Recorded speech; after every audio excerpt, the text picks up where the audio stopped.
अस्सलाम वालेकुम। It is commonly believed कि ज़िंदगी बहुत ज़्यादा शॉर्ट है, इसमें कुछ नहीं किया जा सकता। और एक कोट है उर्दू का कि ज़िंदगी मोहब्बत के लिए कम है। मुझे पता नहीं कि लोग नफ़रत के लिए टाइम कहाँ से निकालते हैं। और ज़िंदगी में तो कुछ नहीं किया जा सकता, it is very short life. और हमें जो ज़िंदगी दिया गया है ये पिछली उम्मतों की ज़िंदगी के मुकाबले में तो बहुत कम है। और लोग तरह तरह के एनेक्डोट्स और किस्से शेयर करते हैं। मैंने सोचा क्या ज़िंदगी वाकई कम है, और इसके ऊपर थोड़ा रिसर्च किया जाए। क्या ये 60 साल की उम्र हमें कंस्ट्रेंट करती है, रिस्ट्रिक्ट करती है कि हम ज़िंदगी में कुछ ज़्यादा काम करें, बड़े काम करें। मैंने एक फ़िलासफ़र का किताब पढ़ा था, इसका नाम है Seneca. He is a Roman philosopher, और इस किताब का नाम है on the shortness of life. इस किताब में उसने बड़ी इंटरेस्टिंग चीज़ें शेयर की है, और बड़ी इंटरेस्टिंग। और ये किताब के बारे में मैं आपको बताता चलूँ कि it is just 20 pages manual, बहुत छोटा सा किताब है। और इसमें जो बातें की गई है, लाइक मैं तो यही समझा हूँ कि जो उनके फ़िलासफ़र समंदर को कूजे में बंद करते हैं, तो इसने भी वही काम किया है। बहुत ही छोटी सी किताब में उसने बहुत बड़े समंदर को बंद किया है। इस किताब से मैं आप लोगों के साथ 3 मेन पॉइंट्स शेयर करने जा रहा हूँ, और हम इन तीनों पॉइंट्स के ऊपर बात करेंगे कि क्या अगर हम इन चीज़ों को अपनी ज़िंदगी से निकाल दें, इन 3 पॉइंट्स को, तो हमारी ज़िंदगी भी एक एम्पल अमाउंट ऑफ टाइम साबित हो सकती है। तो वो अपनी किताब में लिखता है कि it is not that we have a short time to live, but that we waste a lot of it. Life is long enough, and a sufficiently generous amount has been given to us for the highest achievements. If it were all well invested, but when it is was wasted in heedless luxury and spent on no good activity, we are forced at last by death's final constraint to realize it has passed away before we knew it was passing. ठीक है, हम इसको इतनी फजूल चीज़ों में ज़ाया करते हैं कि जब हमारी लास्ट टाइम आ जाती है तो हम सिर्फ यही सोचते हैं कि ज़िंदगी बहुत शार्ट थी। वो अपनी किताब में लिखता है कि अगर हम अपनी ज़िंदगी से 3 एल्स को निकाल दें। Number 1 laser. अब लेजर का मतलब ये है कि हम जो लेजर की चीज़ है इसके परसूट में न पड़ जाए। मिसाल के तौर पर मैंने दूसरी शादी करनी है, मैंने बड़ी खूबसूरत लड़कियों के साथ प्यार और रोमांस करना है। मैं बहुत सारे पैसे कमाना चाहता हूँ, बेशक आप कमाएं, लेकिन अगर हम इन परसूट से निकल जाए ना, तो हमारी ज़िंदगी शार्ट नहीं है। It is ample amount of time. दूसरा जो है लग्जरी। यार मैंने ये कार ख़रीदा है, और ये कार जो है it is bit outdated, let me purchase another car, the luxurious one, right?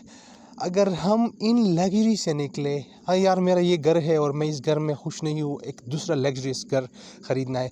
तो जब आप इस लग्जरी को अचीव करने के लिए आपने फिर टाइम भी इन्वेस्ट करना है, और आपने इस लग्जरी को हासिल करने के लिए काफ़ी टाइम इन्वेस्ट करना है।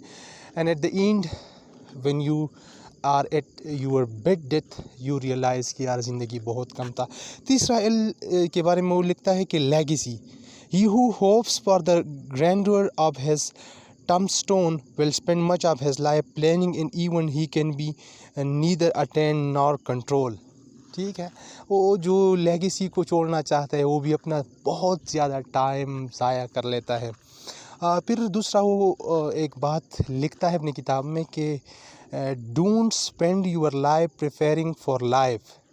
What a wonderful quote it is, don't spend your life preparing for life.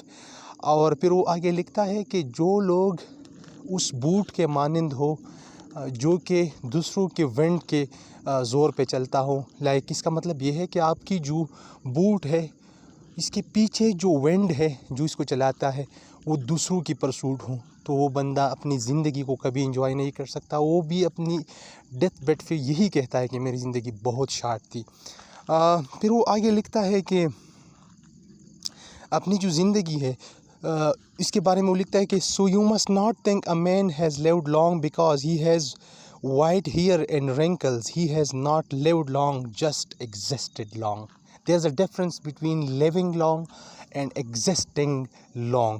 जो बंदा जिसके आपको सफ़ेद बाल नज़र आ रहे हों और जिसका wrinkled चेहरा हो, इसका स्किन wrinkled हो चुका हो, इसका मतलब कभी भी ये नहीं है कि इसने एक लंबी उम्र गुजारी है।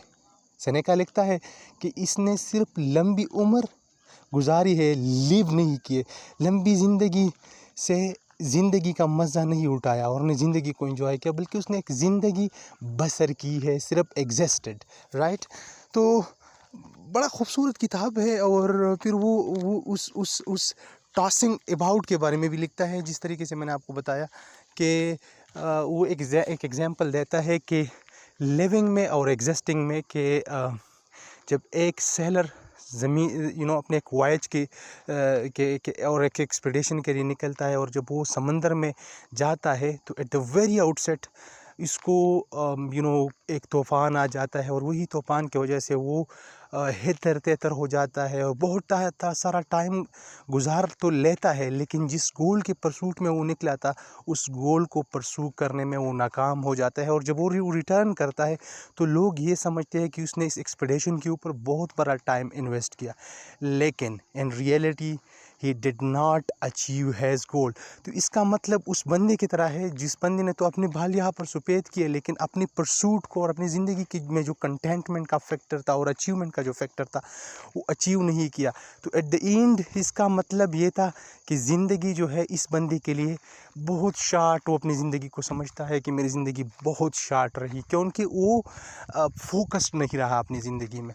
तो ये एक फ़िलासॉफ़िकल मैं कहूँगा कि क्रॉनिकल है, एक फ़िलासॉफ़िकल टच है, और एक फ़िलासफ़ी का एक फ़िलासफ़र की ज़ुबान में आपको चीज़ें समझाई दी गई है। तो अगर आप इस किताब को पढ़ना चाहते हैं तो मैं हाईली रिकमेंड इसलिए करूँगा कि it is a big dilemma. हम सब इस बात में बिलीव करते हैं कि ज़िंदगी बहुत शॉर्ट है।